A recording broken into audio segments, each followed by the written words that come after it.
জানাচ্ছি। 6 দিন আগে যে ঘোষণাটা বাকি ছিল, যে রায়দানটা বাকি ছিল, আজকে সেই রায়দানটা হয়ে গেল। 6 দিন আগে আমি আপনাদের বলে দিয়েছিলাম যে রায় কি হতে চলেছে। এই বাংলার কোনো মিডিয়া, কোনো বড় বড় সাংবাদিক সেটা বলতে পারেনি বা বলার সাহস দেখায়নি। কিন্তু বিচারপতি অমৃতা সিনহার যে পর্যবেক্ষণ ছিল, তার যে মত ছিল, সেটা দেখেই বোঝা যাচ্ছিল যে রায় কি হতে পারে।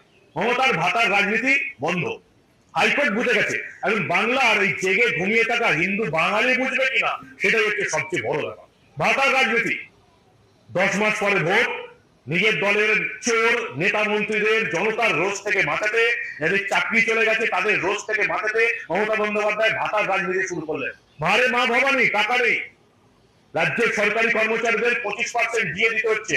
12,000 থেকে 15,000 কোটি টাকা ধাক্কা, প্রত্যেকে তুলবে কেউ জানে না, কিন্তু দিতে হবে কয়েক সপ্তাহের মধ্যে।